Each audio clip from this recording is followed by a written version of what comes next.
So I got to talk about your movie, CRACKA.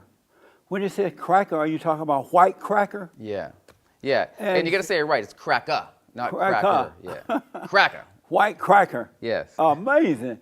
And so, what is the theme of the movie? So it is, the log line is a white supremacist from present day gets thrust back to an alternate history where blacks rule. And I'm using science fiction as a Trojan horse to allow people, mostly white people, who are referred to as having white blindness as opposed to white ignorance, to see racism through a new perspective. I watched the trailer just now before coming out, and I noticed that, so this white skinhead guy ended up back in time, and all of a sudden, he's been treated by the blacks the way that it's been portrayed that blacks treated the whites. Is it possible that the way that it's been portrayed and the way you're doing it in this movie is wrong, that it did not happen like that? No. Why not? Let me ask you this. The same way we've seen blacks being treated in 12 Years a Slave and in Roots and in the Underground, is that wrong or is that correct? But all those are all made up movies too, to enhance anger, to divide and conquer. It's not, those movies, even Roots are not truly true. There's a lot of made up stuff in it that's not true. So I've seen a lot of news footage, archival footage. I've read history books growing up, and I've seen a lot of imagery of blacks being lynched and hung. We've seen many movies over our lifetime. Right. Yeah. And my wife, Kim, in 1981, before I even knew her, her brother was walking to school, FDU, Fairleigh Dickinson University in New Jersey. And he was accosted by two white boys who then picked him up and threw him over a bridge, and he died. And they were never charged by the FBI or the local police. Right. So that injustice, which has plagued the family for 39 years, that injustice sort of mirrors the injustice of what we've seen recently with the Ahmauds and the George Floyds and the Breonna Taylors. So from my perspective, you know, in growing up white and privileged and having little interaction with a lot of black kids growing up because of where I grew up, but then later in life having a lot of interaction with blacks in entertainment and in the real world, I've only seen and heard and felt their pain versus not having been exposed to that on the white side. How did you come up with this idea, CRACKA? So I was working on a biopic for a famous runaway slave named Crispus Attucks, whose story I know quite well because he's from my hometown. Right. And it was around that time when one of my managers said, listen, we want to start pitching you in LA to some of the managers and studios and agents and studios for studio work. Can you come up with something, you know, new that's more narrative driven with some dialogue, working with actors as opposed to just flashy music videos? I said, sure, let me take this one section from Crispus, which I was writing, which was going to be that moment in time when slaves are put up on the auction block and they're sort of just put on display and they're sort of humiliated and they're being sold. So at that point in time, when I was working on that exact scene, Charlottesville happened. And it wasn't the action of the alleged white supremacist that killed the woman in the crowd with his car that made me think about this. It was the seismic shift in social media that I saw and felt from the white supremacist side, white nationalist side, that made me say, wow. It's just 2 days after Charlottesville, after that woman getting killed, a lot of white people that I knew, even growing up in my hometown of Massachusetts, who I played, this one guy I played hockey with, 8, 9, 10 years old, great kid. I knew during those years. I haven't spoken to him in 30-something years. He now is posting on his Facebook page a Muslim, a meme, a disparaging meme of a Muslim getting bleeped by a donkey. And another friend of mine kept reposting a video of an unarmed black guy who runs past the camera, and then a few seconds later, a cop comes in and shoots the guy you know, saying, oh, well, he probably deserved it.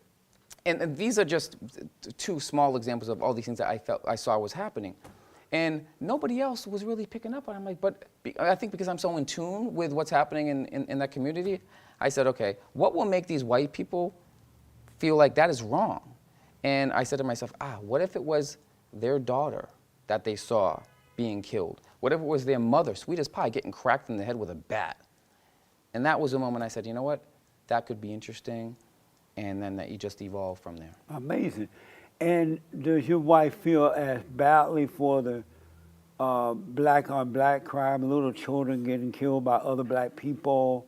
I mean, slavery, you can't even compare it to slavery. It's so bad in the black community.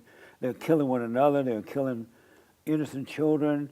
They're killing the unborn babies in the black wombs. And that's worse than slavery itself, abortion, right? Do your wife feel as badly for those situations as she did for this one incident? Yeah, Kim is an extremely God-fearing woman, and she is one of the most loving people that you would ever meet. Right. And articulates her point very, very well. And are you referring to blacks killing blacks here in America or in other parts of the world? Well, all over the country, right, and around the world, but especially in America, blacks have no mercy for one another. They kill your children. They kill one another by the droves. Abortion, they're killing the black children in the womb. Like 90 going north, no one seemed to care. Is your wife feeling badly about those things? I am not sure that she has been exposed to that. What do you mean? She doesn't know that black are killing one another like 90 going north? I don't believe, she's actually not spoken that to me, so I don't believe that she is aware of that. Well, how does she know about this other stuff that's happening right now if she didn't know about the black on black? Well, between having family in all different parts of the country, I know they FaceTime quite a bit. They talk a lot on phones, friends and family. And we also have family in Ghana. So I know that outside of traditional news that you might see, whether it's CNN, Fox, or whomever, we, of course, and also through social media, Twitter, Facebook, we are all exposed to, for the most part, what's happening in the world. She obviously despises any kind of hate towards any race, and she's the first one to stand up for a white, a black, a Latin, a yellow, whoever, anybody being mistreated. Same with myself.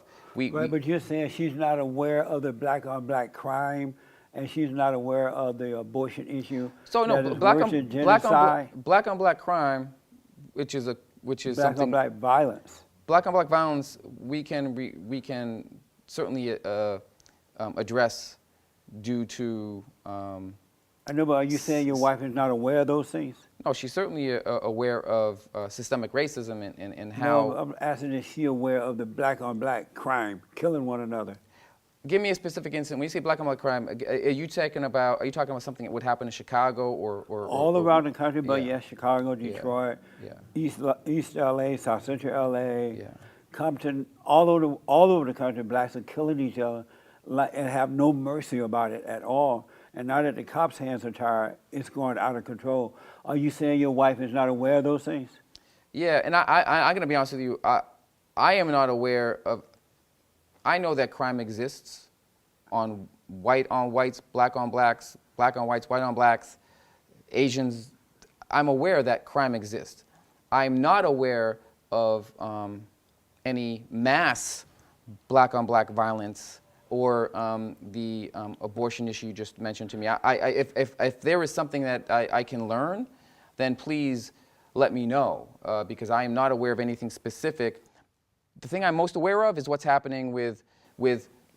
How are you not aware of you might not be aware of the abortion issues. 77% of abortion mills are located, Planned Parenthood abortion mills are located in the black community. Genocide, worse than slavery. But I can't believe you being in the media, your wife being there, you're not aware of the black on black killing in Chicago and Detroit and around the country. No, I know crime rates are high everywhere. And what I mean about black on black killing each other. Right. So I don't know how how we can address that conversation without having to go to the root of how that would actually was started. Why are blacks in that situation where they're only forced to actually deal with each other in violence? If bad kids are being raised by bad parents in bad neighborhoods, how do you squash that? By correcting the parents. But if black parents are in bad neighborhoods because of what's happened to their parents, and then what happened to their parents, we as a country need to do better by them. But do you think making a movie called CRACKA and reversing what you think the role is, how's that going to help? That's going to divide. It's not going to help. Here's what I say about that. Here we are in 2020. Racism has never been fixed. There's not one person on the planet, there's not one person in America that can say they have a badge or a degree that says, I'm a racism solver. Nobody. I'm a racism solver. Well, listen, I can solve racism. You may be able to, No, I do every day. So there's been no kumbaya moment, there's been no song, preacher, prayer, there's been no movie, miniseries that has solved racism. We are in a race war right now. You believe that white people are racist? I believe white people suffer from white blindness. They are ignorant to the plight of the majority of blacks that have... So do you believe white people are racist? I believe that white people suffer... Listen, it doesn't have to be all the way left or right.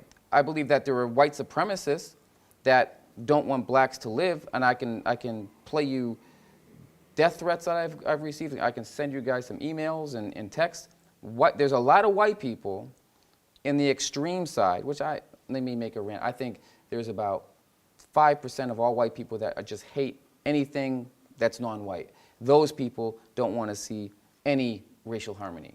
But a lot of the white people, like my sister, who grew up in the same neighborhood I did, they just don't understand what racism truly is. They think because they have a black friend or listen to black music that, oh, I'm not racist. I like all black people. I didn't own any slaves. That's not. So let me ask, are you saying that you believe all white people are racist or most white people are racist? I feel that there's a small percentage of white people that are devout racists, and the bulk of white people suffer from white blindness and white ignorance to racism. There's a difference. You don't have to... And what is racism? What is racism? Racism is when one race feels like they are superior to another race and don't do anything to help that other race get on equal footing. And that's how white people feel about blacks? I feel that the bulk of American whites feel that they are above blacks and don't want to do anything to really help them get on the same level that they are at. And that's what makes them racist, right? That's what makes them suffer from white blindness. But not racist? Not racist. Most black people feel that they're better than whites and that they're above white people. Does that make the blacks racist? Well, I know a lot of black people. I'd say the bulk of my circle are filled with black people. Right. And I don't think any of them have ever said to me, we're better than white people. But those blacks, I may not know my flowers, but I know black people. And most black people feel superior to white people. Does that make the blacks racist? If I would say if that is a true fact, then I would say then that would make them racist because it would just be the reverse of what I just said about white people. Are you racist? I'm not racist. But you're white. The blacks feel just because you're white, you're racist. But how is it you're not racist and you're white? You're well dressed, you're making a lot of money, you got a black woman. And you're white privilege. What makes you not racist since you are white? Well, as I said, the bulk of white America suffer from white blindness. I don't. I'm woke. I don't suffer from white blindness. And that's what makes you not racist? Exactly.